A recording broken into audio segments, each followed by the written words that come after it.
This is the Joe Gaither Show on BamaCentral.com.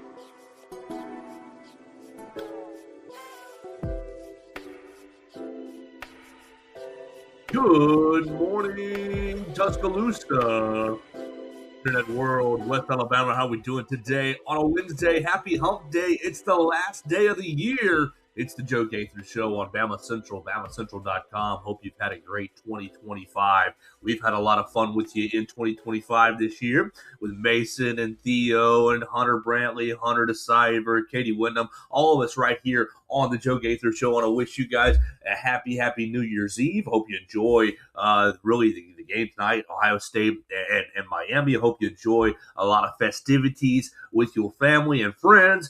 Ringing in the new year, 2026. It's going to be a huge year on the show. Make sure you subscribe to the Bama Central YouTube channel so that you can be involved in a huge year. Follow us on the Bama Central Facebook page. You'll never miss a story. You can subscribe to us on Apple Podcasts, Amazon, Spotify. If you didn't get me a Christmas gift, that would be the Christmas gift to give me. So I really appreciate everybody who's jumped in and joined the Joe Gaither Show in 2025. It's going to be a great year in 2026. The show is brought to you by Derek Daniel State Farm Insurance. Call Derek for all of your insurance needs at 205-758-3391. Like a good neighbor, Derek Daniel is there. Call and see how much he can save you today. You can find him right off McFarland Boulevard, just past the Tiger Rock on the left, right there into Northport. You can find Derek and his team. Bobby, Red, and Lane would love to take your phone call at 205-758-3391 for all of your insurance needs. We're also proudly presented by Purple Turtle Roofing. At Purple Turtle Roofing, we're not just another contractor. We're your neighbor and your advocate when it comes to protecting your home or business. With years of hands-on experience, top-tier certification, and a commitment to excellence, we've built a reputation as Alabama's go-to roofing solution. Call Purple Turtle Roofing at 877-787-6635 today for your free roof inspection. We're going to have a little bit of an abbreviated show today, but we caught up with Daniel Flick from Indiana Hoosiers on SI.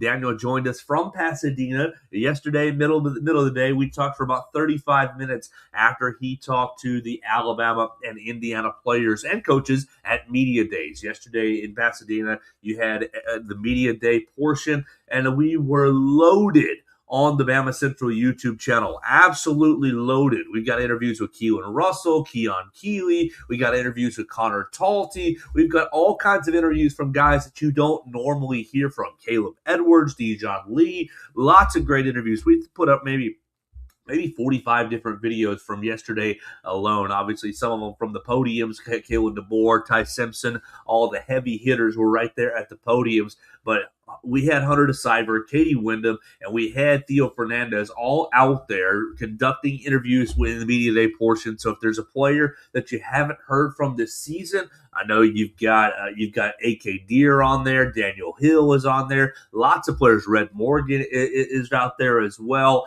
You've got Keelan Russell. I said that. Austin Mack. So both the backup quarterbacks are talking about their future plans and really their season. So it's a great opportunity and a great reason to check out the Bama Central YouTube channel, because you can find all of those interviews that our colleagues did at Media Day yesterday. But we want to start this show and basically end this show with Daniel Flick. We got to find out who Indiana is, what they're going to be bringing to the Rose Bowl tomorrow. Can Alabama beat this team? Has anybody really threatened this team? We'll talk about that with Daniel Flick. We want to encourage you to follow Daniel Flick at @ByDanielFlick on the Twitter machine. Read him at Indiana Hoosiers on SI as he gives you all the written word for the Rose Bowl, the other side of the contingent. Right there at Indiana Hoosiers on SI. So we want to bring this in by talking to Daniel Flick. We want to remind everybody, again, the program is brought to you by Purple Turtle Roofing. They specialize in residential roofing, commercial roofing, emergency storm repairs, full-on roof replacements, insurance claim support, and more. Call them at 877-787-6635 today for your free roof inspection. That's Purple Turtle Roofing. Roofing with heart, built to last. And we're back here on the Joe Gaither Show right here on Bama Central, BamaCentral.com. We're here talking Rose Bowl, ready to go with Daniel Flick covering Indiana. You can find him on the On SI network with Indiana Hoosiers on SI. You can follow him on the Twitter machine at @ByDanielFlick on Twitter to see all his time out in California. Daniel, congratulations. First college football playoff game of the season for you guys. Y'all had a first-round bye. I see you made it to Pasadena successfully. Thanks for your time. How are you doing today, sir? Absolutely, man. I'm doing awesome, Joe. Extremely appreciative having me on. And it was kind of an adventure trying to get out here. I watched a guy get walked away in handcuffs from my gate yesterday before I got onto the airline. So that was fun. But hey, we're here. We're having a great time in Pasadena, man. And it'll be an awesome week. Absolutely. Rose Bowl on Thursday at 3 o'clock, and you guys can follow all the coverage on both the On SI websites, Indiana On SI, Alabama Crimson Tide On SI. We're excited to talk about it. Daniel, just tell me in a couple of sentences the synopsis for Indiana, for the people we barely get to watch Big Ten football down here. Mm-hmm. I've watched a little of the Oregon game and watched the Big Ten championship game. Mendoza's prowess stands out. The offensive line stands out. Just really, what has it been like covering Frank Schinetti over the last couple of seasons, and what's got Indiana to this point? Yeah, I think one thing about Kurt is he's incredibly detailed, incredibly serious, and incredibly good at what he does. This team is very well coached, very disciplined. They don't make mistakes. They don't beat themselves. And that's the thing. Raw talent, they're a lot more talented than what they were last year. But they don't beat themselves.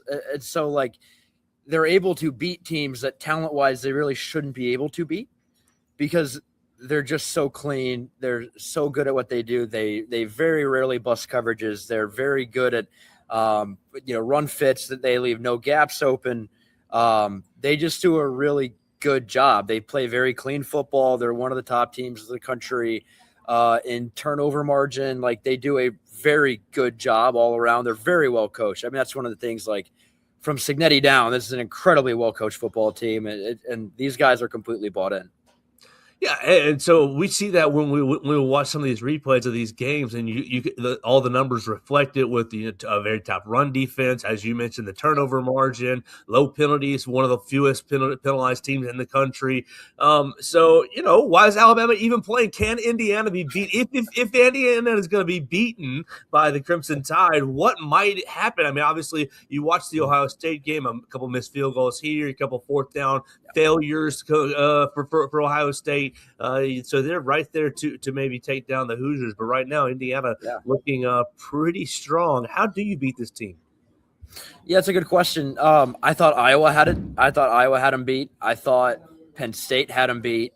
And I thought Ohio State had a really good shot as well. So I don't think Indiana, for being what it is, I don't think Indiana's invincible by any means. I think Alabama had plenty good reason to hop on the plane. It's tricky. IU's played 6 games now away from home this year, and Fernando Mendoza's thrown a pick in 5 of them.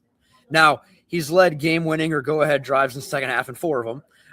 So one thing they've done a very good job of is when they make mistakes, or at least when he makes a mistake, he is able to right the wrong very quickly and make winning plays. I think what's important, Alabama's got to run the ball. I mean, it's been what everybody's harped on, but I talked to Caden Proctor about that this morning, and he'd mentioned that there is a pride point. As an offensive lineman, he said it's embarrassing when you rush for -3 yards. And he was talking about that there is a pride point of trying to prove hey, they've heard the talk. They know people expect they can't run the ball.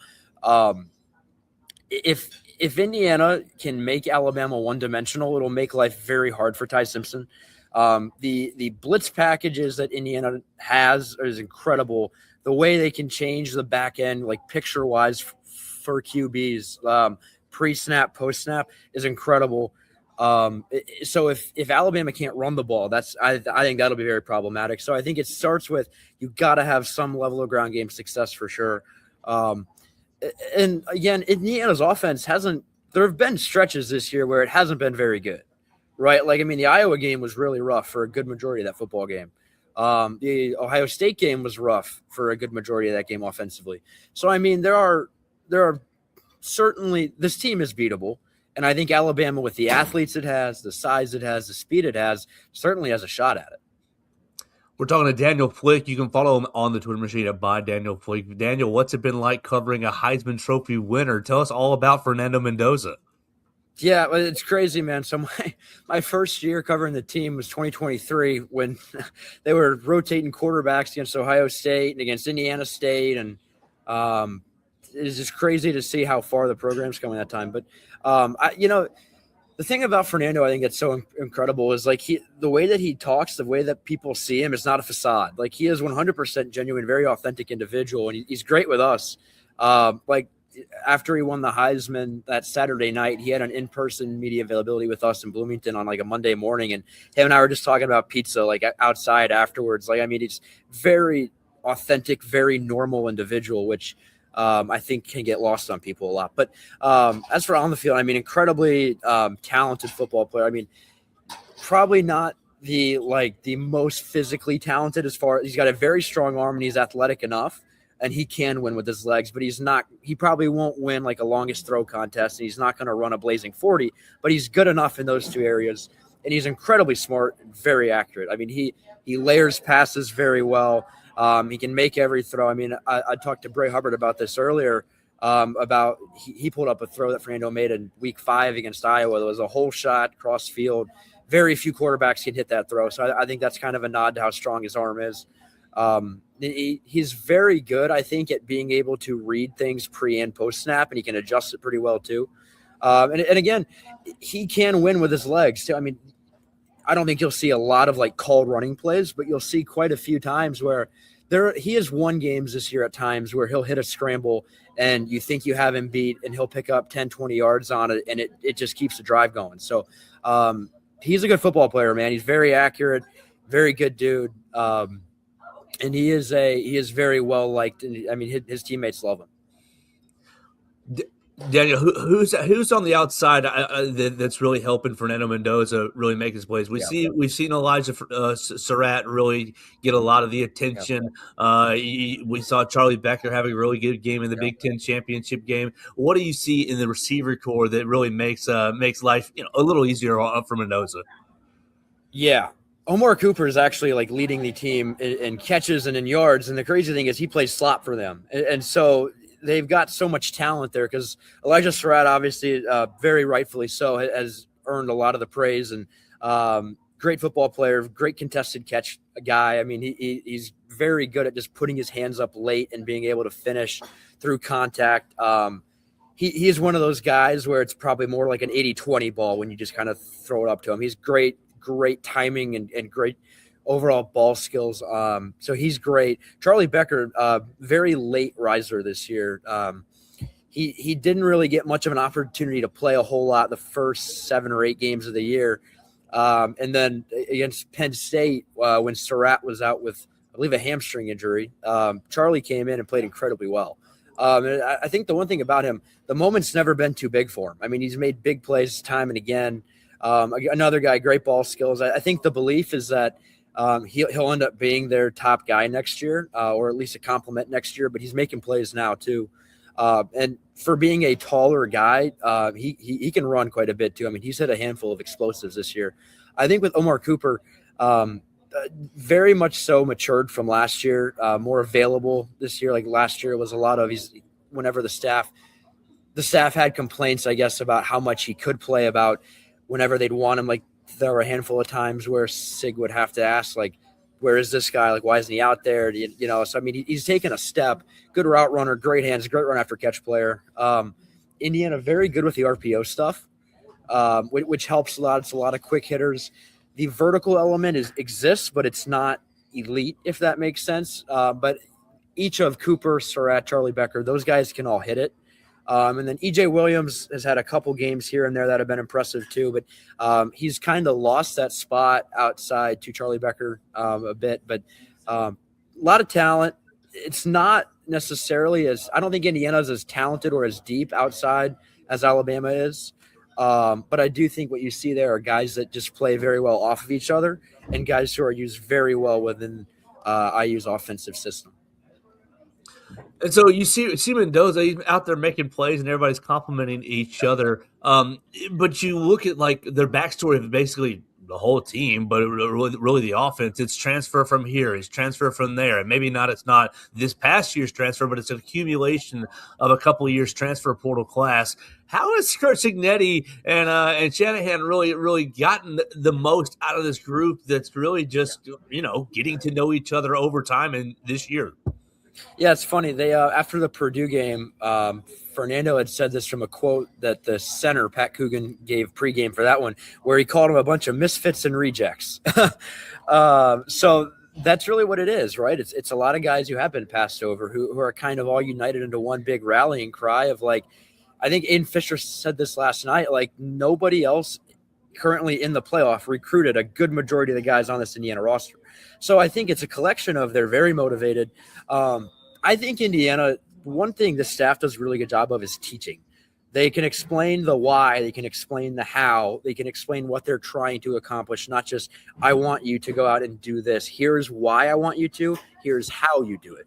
And so I think they make it very easy to consume a lot of this stuff. And again, also great leadership. I mean, this is a very experienced roster, one of the oldest teams in the country. And it's a lot of guys who've played high-level football, a lot of guys also who know what winning looks like and who have winning habits that are leading and have good, powerful, strong voices who want to lead. I mean, like Pat Coogan played in the championship game last year with the Irish. Like, I mean, he lost obviously, but I mean, great football player, very strong leader.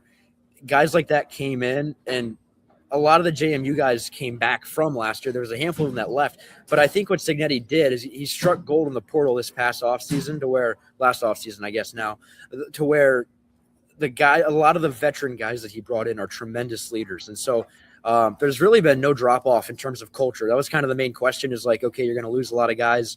Will the culture still be as strong? And it has been because of who they've brought in and how they're able to lead. And everyone's just kind of aligned.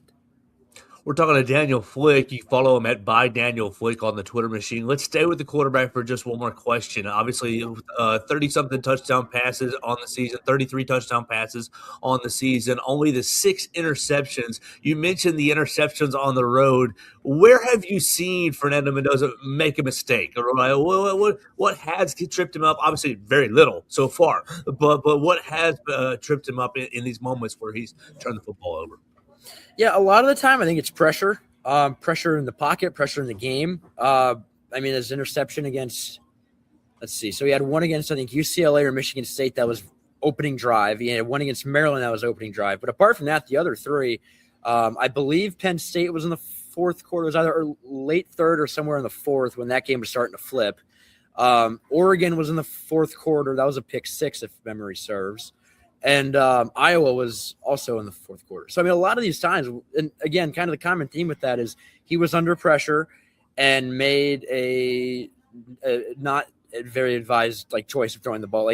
Very ill-advised is how I would describe it. Very ill-advised, under pressure, maybe a little bit hurried up, a little bit sped up.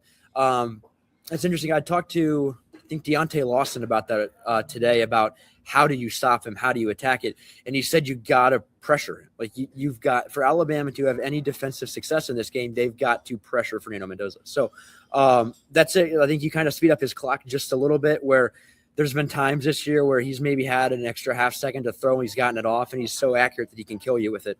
So if you can make him uncomfortable, move him off his spot, speed up his process a little bit, he is not immune to making mistakes under pressure, be it under, again, pocket pressure or game pressure. So I think the longer Alabama hangs around, that'll be a factor. And I think, again, just making the pocket muddy for him is important too. What do you see in the complement in the running game? Roman Hemby transferred in as well. Keelan Black, I really like Keelan Black, what he's been able to do, with his explosiveness. How do you think the offensive line will do in this game as it pertains to the running game? Yeah, they've kind of had to mix and match some pieces on the offensive line this year. They've kind of rotated some guys at guard. They've had some injuries there. They've had a few injuries at right tackle, kind of had to rotate that as well, even when they've been healthy, just with some play level issues. So, I mean, their offensive line's still been really good, though. And that's the thing. I do think there's a statement they're trying to make in this game, if that makes sense, trying to prove, okay, it's the SEC defensive line. It's a great front. I'd asked Pat Coogan about this last week about, like, they've played a ton of great fronts. Where's Alabama ranking that? And he's like, I mean, they're big, big, big dudes, right? Like, really, really good. So I think that's going to be a challenge. I think Alabama's got the size, the skill to win the line of scrimmage.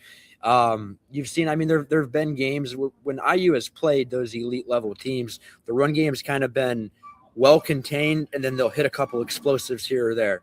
Hemby's more of your explosive guy, very linearly fast, but he runs hard, runs physical, and his legs never stop running. So he's able to usually pick up a few extra yards than what he should. And Kalen Black's just really quick.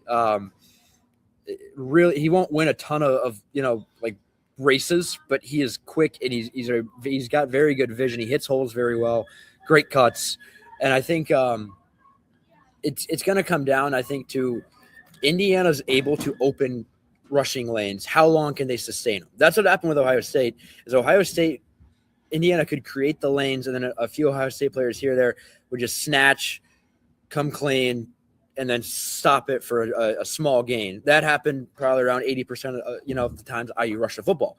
The other 20%, IU was able to hit a couple plays here or there. If it's 8 yards, 9 yards, whatever, and then an occasional 20-yard run.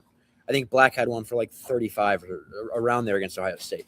And so can Indiana do enough to sustain blocks for just long enough to where those runs that could go for 1 or 2 yards are going for 5, 6, 7, and with a few explosives mixed in as well. Let's flip to the other side of the football, and where I immediately go is right after the Big Ten championship game. Stephen Daly's jumping up and injures himself, unfortunately, in celebration. What's that loss going to do for Indiana? And who's going to fill up? Basically try to fill his shoes, and really, just what do you see in Indiana's defense as a whole? Yeah, so that's the question, right? Is how do you replace Stephen Daly? Because again, the issue that I don't know that enough people have realized. So he led the Big Ten and was, I believe, tied for the national lead in tackles for loss at 19. But he was the next man up. So Indiana had Kellen Wyatt, who was doing a great job, was probably on pace for an all Big Ten caliber season. Might have been honorable mention, but still, he was having a really good year. And then Wyatt went down in the fourth quarter against Michigan State, and they'd played Daly a good amount prior to then, where you knew what you were getting. I don't think anybody expected, what he ended up becoming. But the thing with him that's super interesting, high tackle for loss guy, not a high sack or pressure guy. So tremendous run defender. I think that's where you kind of start with it, is okay, they're losing, or he's so athletic, so laterally quick that he could scrape down the line of scrimmage really, really well. And he had really good instincts inside to where he could track ball carriers at a high level. And so he was a great run defender. I think that's where the main part of that loss comes from. How they're going to replace him, that's been the question. So we've asked Kurt Signeta that. We've asked Brian Haynes that. I asked a million of the IU defensive linemen about it today. The feeling that I get from it, Indiana last summer moved Mikhail Kamara after an all Big Ten caliber year from field defensive end to the stud position. And he didn't have as good of a year. And they moved him. So what they've done is they've moved Kamara back to defensive end. And they're going to put true sophomore Daniel Ndukwe, who has played about 105 total defensive snaps. He's now playing he's now playing stud. So they've reshuffled pieces. It's a little bit of a next man up mentality there as well. They can also move true sophomore defensive tackle Mario Landino from inside to outside. He played outside last year, added some weight. They slid him inside, but he's practiced a little bit outside this week from what I've gathered. And then they'd run a lot of 3 linebacker sets as well. They have a very good 3-3-5 package there. They call it a trio package. Aiden Fisher, Elijah Hardy, Isaiah Jones, all of whom very good football players. That I think you might see more of those trio packages, especially if Indiana can prove that it can defend the run without having to load the box. So that's kind of the main gist of it. There's a lot of options there they can take to try to replace Daly. It's a big loss, but they're confident in the scheme that they have, who's calling it, and the overall pieces that they have there. Tell me about D'Angelo Pons and how he maybe embodies the entire Indiana defense. I think that he's just a ball player. Yeah, he is. I mean, he's small. And that's the thing is he said earlier this week, he's like, I know I'm undersized. I've always been undersized. I don't view it as a con. I view it as a pro. And I think that does embody Indiana. Like it is a team that by and large, a lot of these guys defensively were under recruited. I don't have the number off the top of my head, but I'd guess probably about half of these guys were either JMU guys or like 1 to 2 star recruits. Like Elijah Hardy was a 0-star recruit. Legitimately, he went to Navy and was playing on the prep team, not even the actual team. And now he's as a true sophomore, he's one of the best linebackers in the conference, maybe even the whole country. So I mean, it's a good group, man. But it's Pons is tremendous. He's very physical. I'd asked a lot of the guys about that today here. Isaiah Horton, Ryan Williams, all those guys. Like the gist that you get is, yes, he's a smaller dude, but he's very aggressive, very quick feet, great change of direction, very smart football player. He's really good, man. He's the whole package in that regard. The saying that I've heard quite a bit with him is that if he was 3 inches taller, it'd be a first-round pick. Right now, he still might be someday, but he's extremely talented. Extremely talented. And what do you see in Brian Haynes and like the style of defense that he wants to kind of put on the field? You're seeing him just a ton of zone defenses, not a whole lot of man, but just kind of confusion, guys moving around. What have you seen covering Brian Haynes? Brian Haynes might be the most enjoyable defensive coordinator that I have ever covered and that I will ever cover. He is truly the most creative. So I've got a long form profile that'll run on him Wednesday morning, and so. It's great. I mean, he's got a great story. He signed on to work for Kurt Signetti at IUP, making $8,000 a year. Had to live on food stamps for a while. I mean, this guy, he went through it just to get to this point, and he is incredibly creative. I mean, that's really what it comes down to. Is like they call him the mastermind here. Like the things that he's able to do, the blitz packages he comes up with, the cover schemes he devises. I mean. It's got to be a pain trying to play quarterback against that guy just because he changes looks on you so much. You never know who's blitzing, where they're blitzing from. You never know who's going to drop into what zone and where they're going to come from. Like they shuffle, they angle, they blitz you, they drop, they constantly move it, and they repackage their scheme like each week. So they tailor it all to one opponent. They're not just going to beat you at the same repetitive thing. So like the approach they have with this, we're always one step ahead of you is how they try to portray it to us. So like it's incredible to watch. I mean, he is truly I don't say this lightly, but he is one of the best schematic minds of any coach that I think I have ever seen. It's incredible. I could honestly talk all day about Brian Haynes. I mean, that he is truly an incredible football mind who does some of the most unique and exotic things. And I hope Alabama fans can kind of enjoy that or just appreciate watching it a little bit. Just because what he's able to do is really, I'd strongly encourage anyone to go out and watch him because it's such a cool unit to watch play football. Daniel, Indiana's only played in 3 one-score games this season, beating Penn State, coming back on Penn State, beating Iowa, and obviously Ohio State most recently in one-score games. How battle-tested do you think the Hoosiers are when you look at the entirety of their schedule? Yeah, pretty battle-tested. I think a lot of people would say that the win at Oregon and the win over Ohio State are probably 2 of the best wins in the country. And so in that regard, especially the win at Oregon, that was a really huge one for this program. Just to be able to prove you can play at that level, especially after last year. They really, really needed that one. It's interesting because a lot of the games that they've played, you're right, have been very lopsided. They've rolled through a lot of teams. And that in its own right is a talent. I mean, it's Alabama got very well accustomed to that with Saban for a while of just unrelenting, beating teams to a pulp. Then I think that's kind of where Signetti got that from. But they've lived through the fire. I mean, as I said earlier, I really thought the game at Iowa, Iowa had, I think, 3rd and 5, and their quarterback got hurt a couple plays earlier. And their backup came in. They had a screen pass that was open in there, and the backup missed the ball. Iowa missed a field goal right after that. Indiana went down and scored a touchdown a few plays later. Like, things like that. There have been a little pieces here and there where it's like they could 100% lose this game. A couple things happen. It shifts. Indiana wins the game. And that, I think, again, is a talent, is a trait to be able to – this team just finds ways to win football games. I think Cignetti called the Penn State win like the most improbable he's ever been a part of. So they're battle tested. They've found ways to win games that I think if they were not as well coached or as tough and resilient as they are, they would have lost them. They've been through the fire quite a bit in that realm. And again, I was impressed with how they were able to handle Oregon on the road, the environment that was, the atmosphere, the pressure of that game.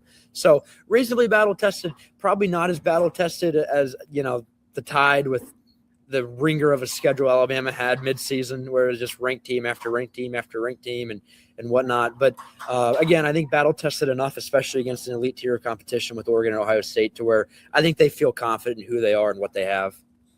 On Thursday, Daniel, I hope you brought your rain gear. Lots of forecasts for rain. How overblown is that in your opinion, or how much of a factor will that be in the game for either side, but in particularly Indiana? I know a lot of the Alabama faithful are pretty concerned about rain because of the way the offense kind of operates at the moment. What about it from the Indiana side? Just kind of what's your perspective on all that? Do you think it's a factor? Maybe not. The rain to maybe on Thursday. Yeah, I mean, I'd asked a lot of guys about that in here as well earlier today because I was just curious. And Alabama, from what I gather, is not even caring about the weather radar. At least they're public. They appeared not disgusted, but they appeared very uninterested in the topic in general of rain and weather and that type of thing, and very understandable. So I don't think they're overly concerned about it. I do think it on paper, anyways, it should benefit Indiana because you'd imagine that would make it harder to throw the football. And when you look at it on film, you'd expect Alabama will have to throw the ball at a high level to be able to win. But again, if Alabama can find a way to spring a run game, it changes the whole complexion of the game. So I do think it'd make it harder for Alabama to win. But again, I think Indiana being one-dimensional and just having to run the ball in the rain does not exactly help Indiana much either. Like I think in that case, it just becomes a low-scoring game, and then it really is anybody's game, right? So I think a lot of attention has been put on how the rain affects Alabama, but I mean, it affects Indiana too, because again, I think when you start going man to man, Alabama's got so much size and speed, athleticism, physicality. Indiana would have a hard time running the ball too in that situation. So it'll be interesting. I don't think it's overblown. I think it will be a factor. How much of a factor, I guess we'll have to find out. Daniel, put yourself in Kirk Cignetti's shoes. You've been covering him all season long. His path to victory or his desired game flow. What do you think that Indiana maybe are on his top three keys to victory in this game? Winning the turnover margin will certainly be very high for them.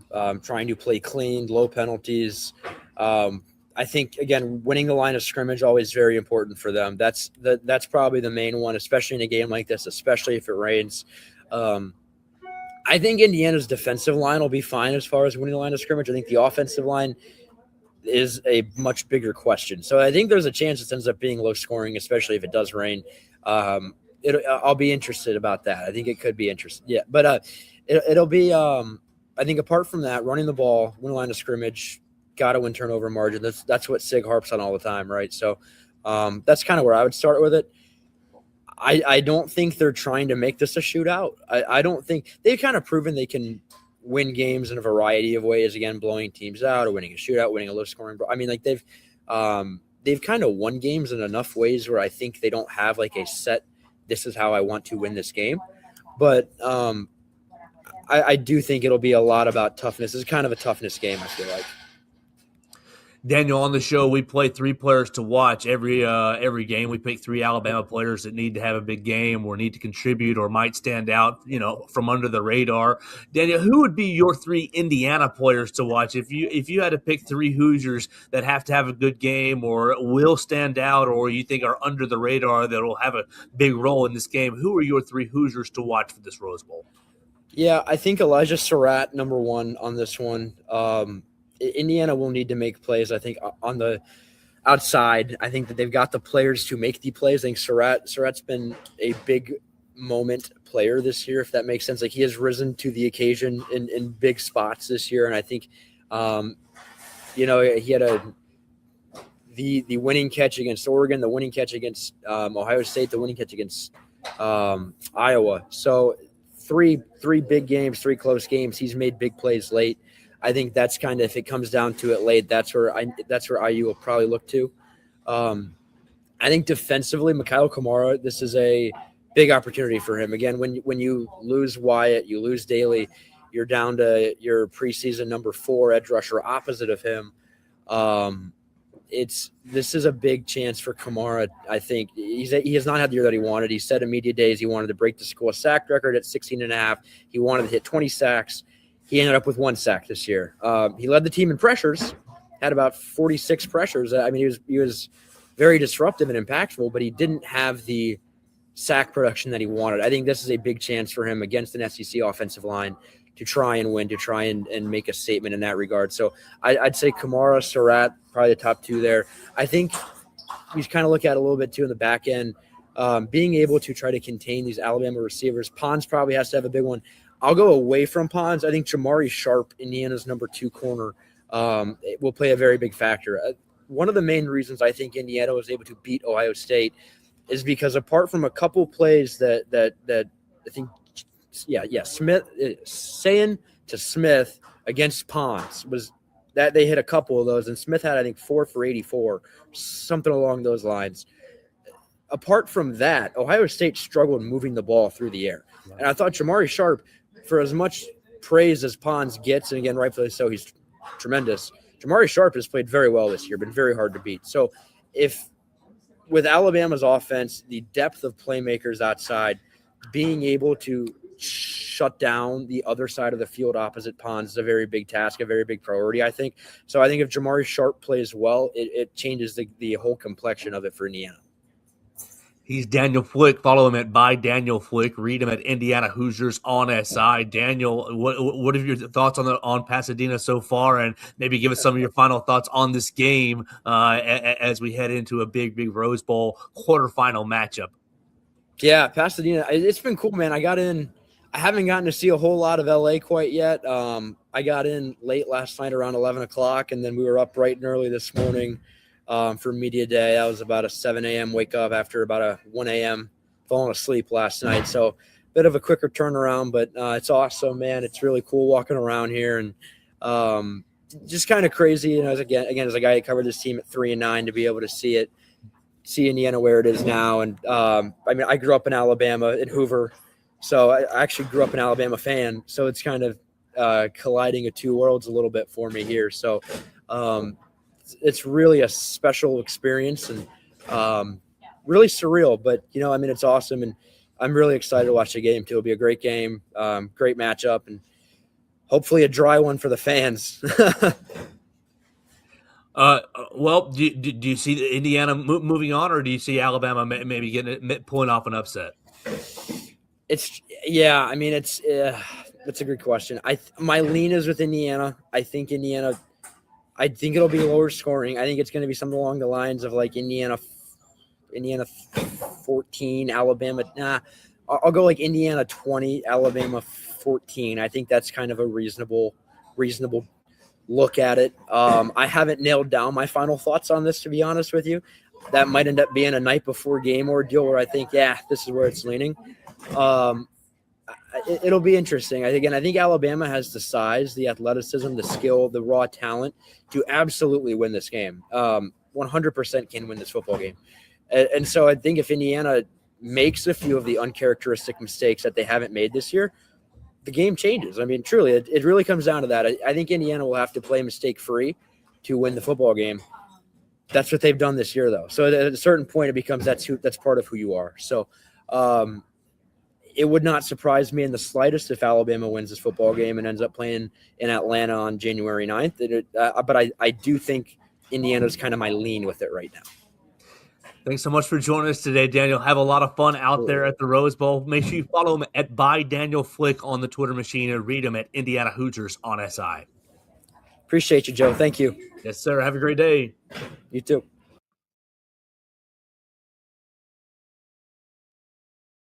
Daniel Flick joining us on today's program. We really appreciate him taking out some of his time while he was in Pasadena covering the media days yesterday and getting us more informed on the Indiana Hoosiers.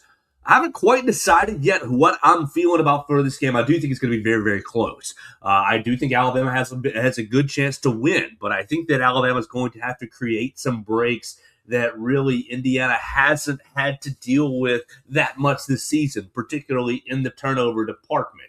I think Alabama, you're going to have to play clean, protecting the football and taking advantage of the few opportunities that will be there in this game. I think you're going to have to stop the run if you're Alabama, and you've done that fairly well throughout the season. I do think Mendoza is an okay athlete, but he's not really a big-time runner. I think he'll run a little bit. What I like about Mendoza is that he's just so decisive. I think he's really, really confident in what he's doing and what he sees. And so we'll find out really tomorrow morning. I will make my picks. I hope you all have a great evening tonight. Enjoy your New Year's Eve. Get in bed. Look, midnight, it's overrated. Watch Miami and Ohio State, then get to bed because tomorrow is going to be a huge day of football.